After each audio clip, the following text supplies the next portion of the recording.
ನೋಡಿ, ಅದೊಂದು ಅಪ್ರಬುದ್ಧ ಒಬ್ಬ ಈ ದೇಶದ ಅತ್ಯಂತ ಅಪ್ರಬುದ್ಧ ರಾಜಕಾರಣಿ ಅಂದರೆ ರಾಹುಲ್ ಗಾಂಧಿ ಮತ್ತು ಅವರ ತಂಗಿ. ಅವರ ನಡವಳಿಕೆಗಳು ಟಿ ವಿಯಲ್ಲಿ ನೋಡಿದ ಮೇಲೆ ಇವರೇನೊಂದು ರಾಷ್ಟ್ರೀಯ ಪಕ್ಷದ ವಿರೋಧ ಪಕ್ಷದ ನಾಯಕರು, ಲೋಕಸಭೆಯಲ್ಲಿ ಇವರು ವಿರೋಧ ಪಕ್ಷ ನಾಯಕರ ಕೆಲಸ ಮಾಡ್ತಾ ಇದ್ದಾರೆ. ಅವರ ತಂಗಿ ಮೊನ್ನೆನೇ ರಾಜಕಾರಣಕ್ಕೆ ಬಂದಿದ್ದಾರೆ. ಅವರು ಚಪ್ಪಾಳೆ ಹೊಡಿದು ನೋಡಿದ್ರೆ, ಅವರು ಒಂದು ರೀತಿ ಹಸಹ್ಯವಾಗಿ ಘೋಷಣೆ ಕೂಗೋದು ನೋಡಿದ್ರೆ ಬಹುಶಃ ಯಾವುದೇ ರಾಜಕೀಯ ಪಕ್ಷದ ಎತ್ತರ ಮಟ್ಟದಲ್ಲಿರೋರು. ಇವತ್ತು ಪ್ರಧಾನಮಂತ್ರಿಗಳ ಕಚೇರಿಗೆ ನಾವು ನುಗ್ಗುತ್ತೀವಿ, ಪಾರ್ಲಿಮೆಂಟಿಗೆ ನಾವು ನುಗ್ಗುತ್ತೀವಿ ಅಂದರೆ ನೀವು ಎದಕ್ಕೆ ನುಗ್ತಾ ಇದ್ದೀರಿ? ನೀವು ಕಲ್ಲುಗಳನ್ನೇ ಯಾಕೆ ತೊಗೊಂಡು ಬಂದ್ರಿ? ನೀವು ಗುಂಡಾಗಳನ್ನೇ ಯಾಕೆ ಕರ್ಕೊಂಡು ಬಂದ್ರಿ? ನೀಟ್ ಪರೀಕ್ಷೆಗೆ ಸಂಬಂಧಪಟ್ಟಂತೆ ವಿದ್ಯಾರ್ಥಿಗಳು ಎಷ್ಟಿದ್ರು? ಈ ನೀಟ್ ಪರೀಕ್ಷೆಗೆ ಸಂಬಂಧ ಇಲ್ಲಾರ್ದಂಥ ವಿದ್ಯಾರ್ಥಿಗಳು, ಅವರು ವಿದ್ಯಾರ್ಥಿಗಳಲ್ಲ, ಅವರು ಗುಂಡಾಗಳು. ಯಾಕೆ ಹೇಳ್ತೇನೆ ಅಂದರೆ, ನೀಟ್ ಪರೀಕ್ಷೆದು ಏನು ಕ್ವಶನ್ ಪೇಪರ್ ಏನು ಲೀಕ್ ಆಯ್ತಲ್ಲ, ಆದಮೇಲೆ ಕೇಂದ್ರ ಸರ್ಕಾರ ಅದನ್ನು ಸಂಪೂರ್ಣವಾಗಿ ರದ್ದು ಮಾಡಿ ಹೊಸ ನೀಟ್ ಪರೀಕ್ಷೆಯನ್ನು ಮಾಡಿದ ಮೇಲೆ ಯಾರು ಅರ್ಹತೆ ಇದ್ದಾರೋ, ಯೋಗ್ಯತೆ ಇದ್ದವರು ಈಗ ಇದರಲ್ಲಿ ನೀಟ್ ಪರೀಕ್ಷೆಯಲ್ಲಿ ಅವರು ಉತ್ತೀರ್ಣರಾಗಿದ್ದಾರೆ. ಯಾರು ಲೀಕ್ ಮಾಡಿ, ಯಾರು ಅಂಥ ಲೀಕ್ ಮಾಡಿದ ಪತ್ರಿಕೆಗಳ ಪ್ರಶ್ನೆ ಪತ್ರಿಕೆಗಳಿಗೆ ಸರಿಯಾಗಿ ಉತ್ತರ ಬರೆದಿದ್ರು, ಲೀಕ್ ಮಾಡ್ಕೊಂಡಿದ್ದಾರೆ, ಯಾವ ಪ್ರಶ್ನೆ ಇದೆ ಅನ್ನೋದು ಗೊತ್ತಿದೆ, ಅಂಥವರು ಅಂಥ ಏನದಾರಲ್ಲ ಒಂದು ವರ್ಗ, ಅವ್ರ ಮೊನ್ನೆ ಒಂದು ನೀಟದಲ್ಲಿ ಅವರು ತೇರ್ಗಡೆ ಆಗಿಲ್ಲ. ಅಂಥ ಎಲ್ಲ ಗುಂಡಾಗಳು ಕೂಡಿ ಈ ಒಂದು ಹೋರಾಟ ಮಾಡ್ತಾ ಇದ್ದಾರೆ. ನಿಜವಾದಂಥ ನೀಟ್ ವಿದ್ಯಾರ್ಥಿಗಳು ಏನು ಅನ್ಯಾಯ ಆಗಿತ್ತು, ಪೇಪರ್ ಲೀಕ್ನಿಂದ ಏನು ತೊಂದರೆ ಆಗಿತ್ತು, ಅದರಿಂದ ಮೊನ್ನೆ ನಡೆಸೋದಂಥ ನೀಟ್ ಪರೀಕ್ಷೆ ಯಾವುದೇ ರೀತಿ ಲೀಕ್ ಆಗಲಾರ್ದೇ ಇವತ್ತು ಅವರೆಲ್ಲ ಉತ್ತೀರ್ಣರಾಗಿದ್ದಾರೆ. ಅವರೆಲ್ಲರೂ ಒಳ್ಳೆಯ ಒಂದು ಅಂಕಗಳನ್ನು ತೊಗೊಂಡಾರೆ. ಯಾರು ಫೇಲ್ ಆಗಿದ್ದಾರೆ, ಫೇಲ್ ಯಾಕಾದರೂ ಅವರು ಲೀಕ್ ಮಾಡಿದ್ರು, ಆದರೆ ಅವರು ಬರೀಲಿಕ್ಕೆ ಅವಕಾಶ ಸಿಗಲಿಲ್ಲ, ಅದಕ್ಕೆ ಅವರೆಲ್ಲ ಕೂಡಿ ಗುಂಡಾಗಿರಿ ಮಾಡ್ತಾ ಇದ್ದಾರೆ. ಒಂದು ಕರ್ನಾಟಕದಲ್ಲಿ 8 ಸಲ ಲೀಕ್ ಆಗಿದೆ. 8 ಮಂದಿ ಶಿಕ್ಷಣ ಸಚಿವರು ಕರ್ನಾಟಕದಲ್ಲಿ ರಾಜೀನಾಮೆ ಕೊಟ್ಟಿದ್ದಾರೆ. ಪ್ರತಿ ಸಲನೂ SSLCದು PUದಲ್ಲಿ ಇಂಥ ಲೀಕ್ ಆಗ್ತವೆ. ಅವಾಗೆಲ್ಲ ವಿದ್ಯಾಮಂತ್ರಿಗಳು ರಾಜೀನಾಮೆ ಕೊಟ್ಟಾರ. ಅಥವಾ ಕಾಂಗ್ರೆಸ್ಸು ಈ ರೀತಿ ಮಾಡಿದಾಗ ವಿರೋಧ ಪಕ್ಷಗಳು ಹೋಗಿ ಏನಾರೇ ಮುಖ್ಯಮಂತ್ರಿಗಳ ಮನೆಗೆ ಗಲಾಟೆ ಕಲ್ಲು ಒಗೆಯುವಂಥದ್ದು, ಬೆಂಕಿ ಹಚ್ಚುವಂಥದ್ದು, ಪೊಲೀಸರಿಗೆ ಹೊಡೆಯುವಂಥದ್ದು, ಒಂದು ರೀತಿಯಲ್ಲಿ ನೋಡಿಬಿಟ್ರೆ ದಿಲ್ಲಿ ಘಟನೆ ಇದು ವ್ಯವಸ್ಥಿತವಾಗಿ ಈ ದೇಶ ವಿರೋಧಿ ಚಟುವಟಿಕೆಗಳಿಂದ ಏನೇನು ಹೋಗ್ತದೆ. ಯಾವುದು ಅದು CJP, ಅದಕ್ಕೆ ಹೆಚ್ಚು ಬೆಂಬಲ ಇರೋದು ಪಾಕಿಸ್ತಾನದಲ್ಲಿ. ನೀವು ನೋಡಿ, ಅಲ್ಲಿ ದಿನಾಲು ಊಟ ತಂದು ಹಾಕೋರೆಲ್ಲ ಮುಸ್ಲಿಮರು ಪುಕಟ್ ತಂದು ಕೊಟ್ಟಿಲ್ಲ ಊಟ, ಬಿರಿಯಾನಿ.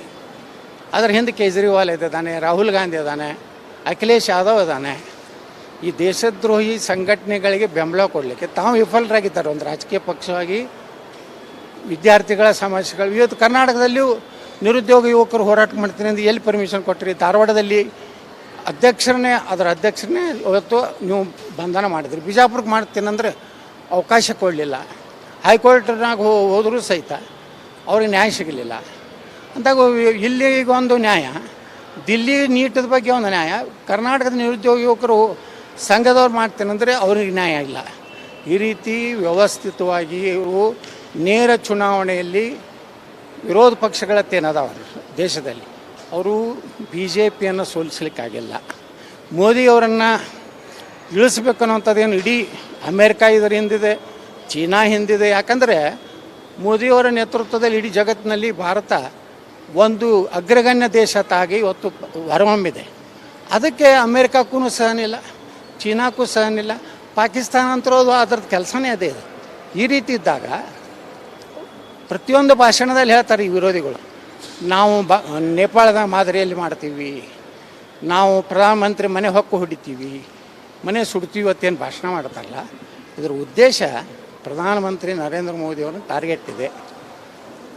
ಇವತ್ತು ಶಿಕ್ಷಣ ಮಂತ್ರಿಗಳು ರಾಜೀನಾಮೆ ಕೇಳ್ತಾರೆ. ಹೊಸ ನೀತಿಯನ್ನು ಶಿಕ್ಷಣ ನೀತಿ ತೊಗೊಂಡು ಬಂದರು. ಹಿಂದೆಲ್ಲ ನಮ್ಗೆ ಏನು ಕಲಿಸ್ತಿದ್ರು, ಗಾಂಧಿ ಒಬ್ಬನೇ ಸ್ವಾತಂತ್ರ್ಯ ಕೊಡಿಸದ, ಚರಕ ಸುತ್ತೋದ್ರಿಂದ ಸ್ವಾತಂತ್ರ್ಯ ಸಿಕ್ತು. ನೆಹರು ದೊಡ್ಡ ಒಂದು ಹೋರಾಟ ಮಾಡ್ದ. ನೆಹರು ಫ್ಯಾಮಿಲಿ, ಗಾಂಧಿ ಫ್ಯಾಮಿಲಿನೇ ಈ ದೇಶಕ್ಕೆ ಸ್ವತಂತ್ರ ಕೊಡಿಸಿದವ್ರು ಅನ್ನೋಂಥ ಪುಸ್ತಕ ಏನಿದ್ದು ತೆಗೆದು ನೇತಾಜಿ ಸುಭಾಷ್ ಚಂದ್ರ ಬೋಸ್ರ ಹೆಸರಿರಲಿಲ್ಲ, ಒಂದು ರಸ್ತೆಗೆ ದಿಲ್ಲಿಯಲ್ಲಿ ಹೆಸರಿರಲಿಲ್ಲ, ಭಗತ್ ಸಿಂಗ್ ಬಗ್ಗೆ ಚರ್ಚೆ ಇರಲಿಲ್ಲ, ಚಂದ್ರಶೇಖರ್ ಆಜಾದ್ ಇರಲಿಲ್ಲ, ಮಹಾರಾಣಾ ಪ್ರತಾಪ್ ಇರಲಿಲ್ಲ, ಶಿವಾಜಿ ಮಹಾರಾಜರಿರಲಿಲ್ಲ. ಇಂಥವನ್ನೆಲ್ಲ ಪಠ್ಯಕ್ರಮದಲ್ಲಿ ಸೇರಿಸಿದ್ರು. ಮೊಘಲರನ್ನ, ಟಿಪ್ಪು ಸುಲ್ತಾನ್ ಅಂಥವ್ರನ್ನ ಇವರು ದೇಶಕ್ಕೆ ಆಕ್ರಮಣಕಾರಿ ಅನ್ನುವಂಥದ್ದು ಒಂದು ಶಿಕ್ಷಣ ನೀತಿ ಅನ್ಬೋದು. ಅದಕ್ಕೆ ಇವರು ಬಬ್ಬೆ ಹಾಕ್ತಾಯಿದ್ದಾರೆ ಹೊರತು ಇವರಿಗೆ ತಮ್ಮ ಕುಟುಂಬದ ಅಂತ್ಯ ಆಗಿದೆ ಅದು ಗೊತ್ತಾಗಿದೆ.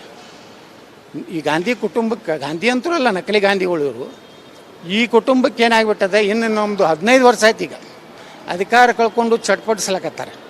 ಅದಕ್ಕೆ ತಮಗೆ ಆಗೋದಿಲ್ಲ ಅಂತೇಳಿ ಈ ಕಾಕ್ರೋಚ್ ಜನತಾ ಪಾರ್ಟಿ ಅಂತೇಳಿ ಅಲ್ಲಿ ವಿದೇಶದಾಗಿರೋ ಒಬ್ಬ ವ್ಯಕ್ತಿ ಬಂದಿಷ್ಟು ಒಂದು ಹೋರಾಟ ಸುಮಾರು ಕೋಟಿಗಟ್ಟಲೆ ಹಣ ಹಾಕ್ತಾರೆ. ಮತ್ತು ಅವನು ಕಾಕ್ರೋಚದ ಅಧ್ಯಕ್ಷ ದಿಲ್ಲಿ 5 ಸ್ಟಾರ್ ಹೋಟೆಲ್ನಾಗ ಇರ್ತಾನೆ ರಾತ್ರಿ. ಮೊದಲು ಅವ ಉಪಸ್ಕೊಂಡಿರಲಿಲ್ಲ. ಯಾವನೋ ಒಬ್ಬ ವಾಂಗ್ಚುಕ್ ಅವನು ಒಬ್ಬ ದೇಶದ್ರೋಹಿನೇ, ಭಾರತದ ವಿರುದ್ಧ ಮಾತಾಡ್ತಾನೆ, ಚೀನಾದ ಪರವಾಗಿ ಮಾತಾಡ್ತಾನೆ, ಕಾಶ್ಮೀರ ಬಿಟ್ಟು ಕೊಡ್ಬೇಕಂತ ಹೇಳ್ತಾನೆ. ಅಂಥ ಎಲ್ಲ ದೇಶದ್ರೋಹಿಗಳು ಕೂಡಿ ಹಿಂದೆ ಹೆಂಗೆ ರೈತರು ಹೋರಾಟ ಮಾಡಿದ್ದರು, ನಕಲಿ ರೈತರು, ಅದೇ ಮಾದರಿಯಲ್ಲಿ ಇದೂ ಒಂದು ರೀತಿ ಭಾರತವನ್ನು ಅಸ್ಥಿರತೆ ಮಾಡಬೇಕು, ನರೇಂದ್ರ ಮೋದಿಯವ್ರ ಸರ್ಕಾರ ಕಿತ್ತು ಹೋಗಬೇಕು ಅನ್ನೋಂಥ ಒಂದು ದೊಡ್ಡ ಸಂಚು ಅಂತಾರಾಷ್ಟ್ರೀಯ ಮಟ್ಟದಲ್ಲಿದೆ ಅಂತ ನನಗೆ ಅನ್ನಿಸ್ತದೆ. ಕಾಂಗ್ರೆಸ್ನವರು ಉಳಿದ ರಾಜಕೀಯ ಪಕ್ಷದ ಕಚೇರಿ ಮುಂದೆ ಪ್ರತಿಭಟನೆ ಮಾಡ್ತಾರೆ. ಪ್ರಜಾತಾಂತ್ರಿಕವಾಗಿ ನಿಜ ಹೇಳಬೇಕಂದ್ರೆ ಯಾರೇ ಒಂದು ಪಕ್ಷದ ಕಚೇರಿ ಮುಂದೆ ಮತ್ತೊಬ್ಬರು ಮಾಡೋದು ಪ್ರಜಾತಾಂತ್ರಿಕವಾಗಿ ಒಳ್ಳೆಯದಲ್ಲ. ನಿಮ್ಮ ಹೋರಾಟಿದ್ರೆ ಸಾಕಷ್ಟು ಈ ರಾಜ್ಯದಲ್ಲಿ ಗಾಂಧಿ ಮುತ್ಯ ಕೂತೇ ಬಿಟ್ಟಾರೆ. ಅಲ್ಲಿ ಹೋಗಿ ನಿಂತು ನಾವು ಪ್ರತಿಭಟನೆ ಮಾಡಬೇಕು. ಇಲ್ಲಕಂದ್ರೆ ಯಾವುದಾದ್ರೂ ಪ್ರಮುಖ ಸರ್ಕಲ್ನಲ್ಲೂ ಏನೋ ಮಾಡುವಂಥ ಒಂದು ಸಂಪ್ರದಾಯ ಇದೆ. ಆದರೆ ಇಷ್ಟು ವರ್ಷ ಕಾಂಗ್ರೆಸ್ನವರು ಉದ್ದೇಶಪೂರ್ವಕವಾಗಿ BJP ಕಚೇರಿ ಮುಂದೆ ಧರಣಿ ಮಾಡೋದು, BJP ಕಚೇರಿ ಮುಂದೆ ಗಲಾಟೆ ಮಾಡುವಂಥದ್ದು ಅವರ ಒಂದು ಮಾನಸಿಕ ಅಸ್ವಸ್ಥತೆಗೆ ಕಾಣಿಸ್ತದೆ. ನಿನ್ನೆ BJP ಅವ್ರು ಮಾಡಿದ ಮೇಲೆ BJP ಹೋಗಿದ್ದಾರೆ. BJP ಏನು ಹಿಂಗೆ ಮೊಟ್ಟೆ ಹೋಗಿದ್ದು, ಚಪ್ಪಲಿ ಹೋಗಿದ್ದು, ಇಂಥವೆಲ್ಲ ಕೆಟ್ಟ ಕೆಲಸ ಏನು ಮಾಡಿಲ್ಲಲ್ಲ. ಯಾರು ಬರ್ತಾರೆ, ಪ್ರತಿಭಟನೆ ಮಾಡ್ತಾರೆ, ಪೊಲೀಸರು ಇರ್ತಾರೆ, ರಕ್ಷಣೆ ಕೊಡ್ತಾರೆ ಅನ್ನೋಂಥ ಸಹಜವಾದಂಥ ಒಂದು ವ್ಯವಸ್ಥೆ. ಆ ದುರ್ದೈವ ಅಂದ್ರೆ ನಿನ್ನೆ BJP ಶಾಸಕರ ಮೇಲೆ, BJP ಕಾರ್ಯಕರ್ತರ ಮೇಲೆ ಮೊಟ್ಟೆ ಒಗೆಯುವಂಥದ್ದು, ಇದನ್ನು ರಾಜ್ಯದ KPCC ಅಧ್ಯಕ್ಷ ಸಮರ್ಥನೆ ಮಾಡ್ಕೋತಾರೆ. ಗುಂಡಾಗಿರಿ ಮಾಡೋಕ್ಕೆ ಬಂದಿದ್ದರು, ರಕ್ಷಣೆಗಾಗಿ ಮಾಡಿದ್ರು. ಅಂದರೆ ಇನ್ನು ಮುಂದೆ BJP ಕಚೇರಿ ಮೇಲೆ ನೀವು ಬಂದರೂ ಅವರು ಇದನ್ನೇ ಮಾಡ್ತಾರೆ. ಇದಕ್ಕೆ ಮುಯಿಗೆ ತೀರ್ಸ್ಕೊಳ್ಳೋಕ್ಕೆ ಬೇಕಾಗ್ತದೆ. ಅದಕ್ಕೆ ಕಾಂಗ್ರೆಸ್ಸು ಗುಂಡಾಗಳ ಕೈಯಲ್ಲಿ ಕರ್ನಾಟಕದಲ್ಲಿ ಸಿಕ್ಬಿಟ್ಟಿದೆ. ಗುಂಡಾಗಳ ಕೈಗೆ ಇದೆ ಈಗ ಕಾಂಗ್ರೆಸ್ ಇರಲಿ, ಸರ್ಕಾರ ಇರಲಿ. ಅವರಿಂದ ನಿರೀಕ್ಷೆ ನಾವು ಇದನ್ನೇ ಮಾಡೋದು, ಮೊಟ್ಟೆ ಒಗೆಯೋದು, ನಾಳೆ ಗುಂಡಾಗಿರಿ ಮಾಡಿ ವಿರೋಧ ಪಕ್ಷದ ಶಾಸಕರ ಮೇಲೆ ಕೇಸ್ ಹಾಕೋದು, ವಿರೋಧ ಪಕ್ಷದ ನಾಯಕರನ್ನು ಒಂದು ರೀತಿ ಬಾಯಿ ಎತ್ತಲಾರ್ದಂಗೆ ಏನಾದರೂ ಬ್ಲ್ಯಾಕ್ ಮೇಲ್ ಮಾಡೋದು. ಇದು ನಿರಂತರವಾಗಿ 2 ವರ್ಷ ಎಲ್ಲ ವಿರೋಧ ಪಕ್ಷಗಳು ಕರ್ನಾಟಕದಲ್ಲಿ ಮತ್ತು ವಿರೋಧ ಪಕ್ಷಗಳು ಮತ್ತು ನಿಜವಾಗಿ ವಿರೋಧ ಏನು ಮಾಡುವಂಥ BJPಯಲ್ಲಿ ಕೆಲವು ಮಂದಿ ಅಡ್ಜಸ್ಟ್ಮೆಂಟ್ ಅದಾರ ಬಿಡಿ, ಅವ್ರಿಗೇನಾಗೋದಿಲ್ಲ. ಅವ್ರ ಮೇಲೆ ಮೊಟ್ಟೆ ಹೋಗಿದ್ದಿಲ್ಲ. ಅವರು ನಿಜವಾಗಿ ಯಾರು ವಿರೋಧ ಮಾಡ್ತಾಯಿದ್ದಾರೆ ಅವ್ರ ಮೇಲೆ ಮೊಟ್ಟೆ ಹೋಗಿತಾ ಇದ್ದಾರೆ. ಯಾಕಂದ್ರೆ BP ಹರೀಶ್ ಮೇಲೆ ಬಿದ್ದಿದೆ ಮೊಟ್ಟೆ. ನಿಜವಾಗಿ ಯಾರ ಮ್ಯಾಗ ಮೊಟ್ಟೆ ಅವ್ರು ಹೋಗಿದ್ದಿಲ್ಲ ಅವರು, ಯಾಕಂದ್ರೆ ಅವ್ರವ್ರದ್ದು ಹೊಂದಾಣಿಕೆ ಇದೆ. ಇದರಿಂದ ಕಾಂಗ್ರೆಸ್ ಕೆಟ್ಟ ಪರಿಪಾಠವನ್ನು ಈ ರಾಜ್ಯದಲ್ಲಿ ಹಾಕಿದಂತಾಗಿದೆ. ಮುಂದಿನ ದಿವಸಗಳಲ್ಲಿ ನಾವು ಪೊಲೀಸ್ ಇಲಾಖೆಗೆ ಹೇಳೋದಿಷ್ಟೇ, ಯಾವುದೇ ರಾಜಕೀಯ ಪಕ್ಷದ ಕಚೇರಿಗಳ ಮುಂದೆ ಅವಕಾಶ ಕೊಡಬಾರ್ದು. ಕೊಟ್ಟರಂದರೆ ಇದೇ ರೀತಿ ಕೆಟ್ಟ ಸಂಪ್ರದಾಯ ಈ ರಾಜ್ಯದಲ್ಲಿ ಒಂದಕ್ಕೊಂದು ಘರ್ಷಣೆ ಆಗ್ತದೆ, ಹಲ್ಲೆ ಆಗ್ತದೆ, ಕೊಲೆ ಸುಲಿಗೆವರೆಗೂ ಹೋಗ್ಬೋದು. ಅದಕ್ಕೆ ಪೊಲೀಸ್ ಇಲಾಖೆ ಇನ್ಮೇಲೆ ಯಾವುದೇ ರಾಜಕೀಯ ಪಕ್ಷದ ಬೆಂಗಳೂರು ರಾಜಧಾನಿಯಲ್ಲಿರುವಂಥ ಕಚೇರಿ ಇರಲಿ ಅಥವಾ ಜಿಲ್ಲಾ ಕೇಂದ್ರ ಕಚೇರಿಗಳು ಅಲ್ಲಿ ಒಟ್ಟೆ ಕಾರ್ಯಾಲಯ ಮುಂದೆ ಈ ರೀತಿ ಅವಕಾಶ ಕೊಡಬಾರ್ದು.